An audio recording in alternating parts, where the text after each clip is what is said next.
সদ্য জন্ম নেয়া এক শিশু জন্মের পর যখন সব নবজাতক শুধুই কান্না করে, কিন্তু এই শিশুটির বেলায় ঘটল তার ঠিক উল্টো। ভূমিষ্ঠ হয়েই চিৎকার করে আল্লাহ আল্লাহ বলে ডাকতে শুরু করলো শিশুটি।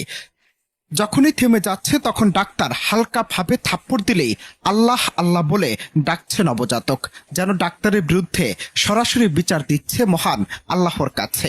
অবাক লাগলো সত্যি। চাঞ্চল্যকর এই ঘটনা যশোরের দেয়ারা ইউনিয়নের আরিজপুর এলাকার।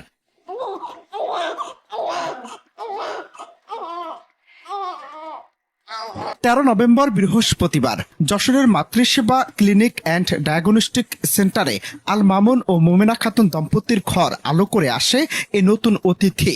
কিন্তু তার আগমন ছিল সম্পূর্ণ ভিন্ন। জন্মের পরপরই শিশুটির এই আল্লাহ আল্লাহ উচ্চারণের একটি ভিডিও দ্রুত সামাজিক যোগাযোগ মাধ্যমে ছড়িয়ে পড়ায় তা এখন সারা দেশে আলোচনার কেন্দ্রে। ভিডিওতে দেখা যায় নবজাতকটি যখনই নীরব হয়ে যাচ্ছিল তখনই ডাক্তার কিংবা নার্সরা পিঠে হালকা চাপ দিচ্ছিলেন, যা নবজাতকের শ্বাস প্রশ্বাস স্বাভাবিক করার একটি জরুরি অংশ। কিন্তু প্রতিবার এই থাপ্পড়ের পরেই শিশুটি আরো জোরে আল্লাহ আল্লাহ বলে চিৎকার করে উঠছিল।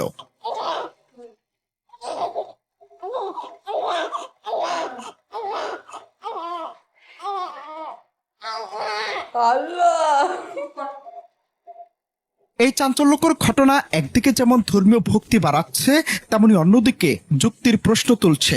চিকিৎসা বিজ্ঞান অনুযায়ী নবজাতকের প্রথম চিৎকার বা কান্না ফুসফুসে সচল করার জন্য জরুরি এবং এই শব্দ কখনো কখনো ভাষার মতো মনে হতে পারে। মনোবিজ্ঞানীরা একে প্রাইডোলিয়া বলে উল্লেখ করেন, যেখানে মানুষ এলোমেলো শব্দ বা ধ্বনির মধ্যে পরিচিত অর্থ বা প্যাটার্ন খুঁজে পায়। বিশেষ করে ধর্মীয় শব্দের প্রতি মানুষের যে সংবেদনশীলতা, তাতে প্রথম শ্বাস প্রশ্বাসের মাধ্যমে সৃষ্ট যে কোনো দীর্ঘ ধ্বনিকে আবেগপ্রবণ মানুষের কানে সহজেই আল্লাহ ধ্বনি বলে মনে হতে পারে। তবে জন্মের পর থেকে শিশুটির মাধ্যমে সৃষ্ট তোলপাড় আজ কেবল যশোর নয়, দেশের প্রতিটি মানুষের আলোচনায়। এই ঘটনা একদিকে যেমন ভক্তির জন্ম দিয়েছে, তেমনি সোশ্যাল মিডিয়ায় ছড়িয়ে দিয়েছে বহু জল্পনা।